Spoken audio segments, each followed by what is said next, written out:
1대1 어린이 후원의 힘. 우간다 목사 리치먼드 완데라. 리치먼드 완데라는 그의 아버지가 총에 맞았을 때 8살이었다. 그 이전에도 그에게 어떤 기회가 있었던 것은 아니다. 그러나 그의 어머니가 기독교 어린이 구호단체와 접촉하게 되자 모든 것이 바뀌었다. 현재 리치먼드 완데라는 로제타와 결혼하여 2 자녀를 두고 있으며 우간다의 수도인 캄팔라에 살고 있다.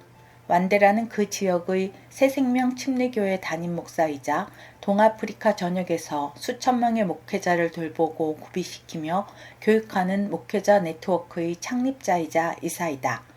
주변의 그 누구도 그가 이런 미래를 갖게 될 것이라고는, 아니 그에게 그 어떤 미래가 있을 것이라고는 생각하지 못했을 것이다. 왜냐하면 그의 삶이 최악의 조건에서 시작되었기 때문이다. 삶을 위협하는 환경. 리치먼드 완데라 가족의 생활 환경은 절대 쉽지 않았다. 그러나 어느 날 초등학생이던 그가 학교에서 집으로 돌아왔을 때 상황은 파국적으로 변했다. 그의 부모님이 어린 형제들과 함께 집에 있을 때 살인자들이 찾아와 아버지를 3발의 총으로 살해했다. 모든 것이 피로 뒤덮였다. 그날 저는 2분을 모두 잃었습니다. 육체적으로는 아버지를, 정신적으로는 어머니를 잃었어요. 어머니는 다시 이전의 모습으로 돌아오지 못하셨어요. 라고 오늘날 그는 설명한다. 불과 3개월 후 그들은 더 이상 집세를 낼 수 없어 집을 떠나야 했다.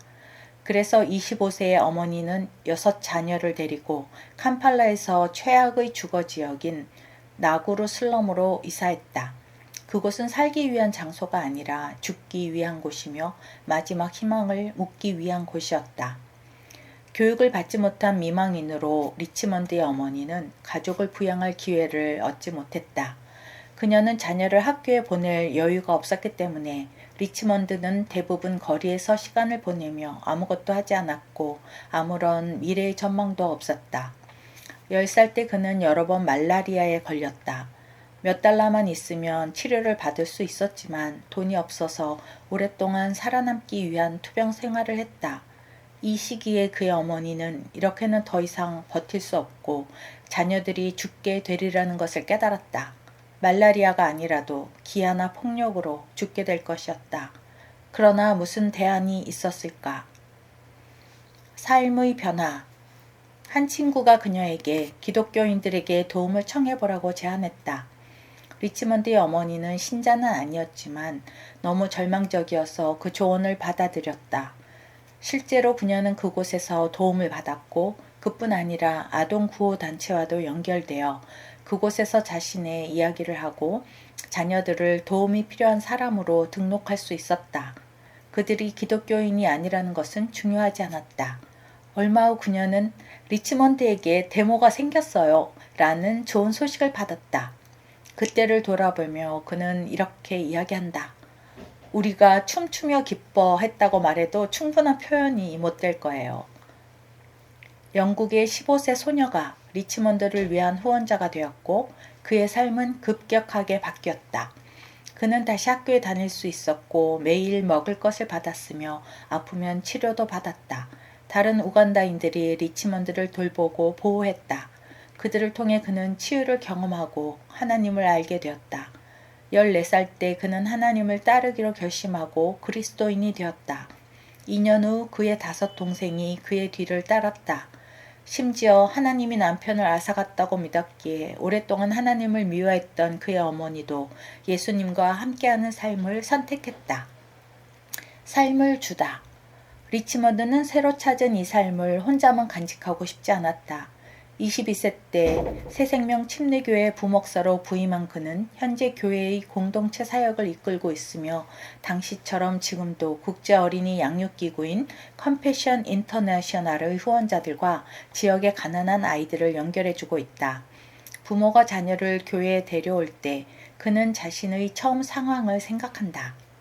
교회의 이웃은 대부분 무슬림이며 대부분은 매우 가난하다. 반경 2km 이내에 매춘업소가 200개가 넘는다. 그러나 교회는 변화를 일으킨다. 사람들은 믿음을 갖게 되고 아이들은 도움을 받으며 정의가 주제로 떠오른다. 리치먼드는 이렇게 설명한다.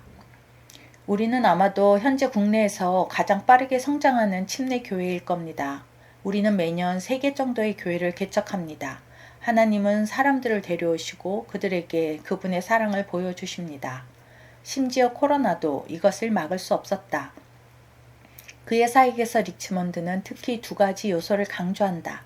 바로 영적인 싸움과 번영 복음에 맞서는 싸움이다. 그는 기독교인을 포함한 서구의 사람들이 어둠의 세력이 존재한다는 생각을 비웃는다는 것을 알고 있다. 리치먼드는 모든 것이 어둠의 저주를 피하는 데 달려있다는 문화적 사고에 사로잡혀 있지는 않지만 이렇게 강조한다. 저는 철학 석사 학위와 박사 학위를 가지고 있고 영성 같은 것은 없다고 주장하는 많은 책을 읽었습니다.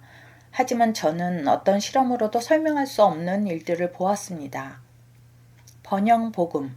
그러나 그는 아프리카에서 가장 치명적인 영향은 이름을 말하고 그것을 요구하라고 전파하는 소위 말하는 번영복음이라고 말한다. 그는 전국의 텔레비전 전도자들이 하나님께서 보여주셨다면서 $7를 심는 사람은 다음 7일 동안 7배를 받게 될 것이다 라고 주장하는 것은 주술적 행위에 가깝다고 본다.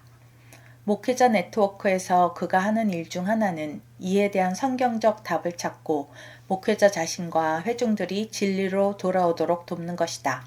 그리고 이 일은 리치먼드 완데라에게서 다음과 같은 모습이다. 만약 이 한 명의 후원자가 없었다면, 주님, 당신이 모든 것을 사용하실 수 있다면 부디 저를 사용해 주세요 라고 말했던 한 명의 후원자가 없었다면 사실 저는 더 이상 살 수도 없었고 지금 이곳에 있을 수도 없었을 것입니다.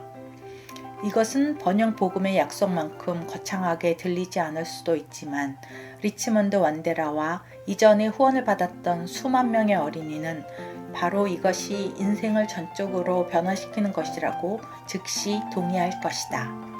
들어주셔서 감사합니다.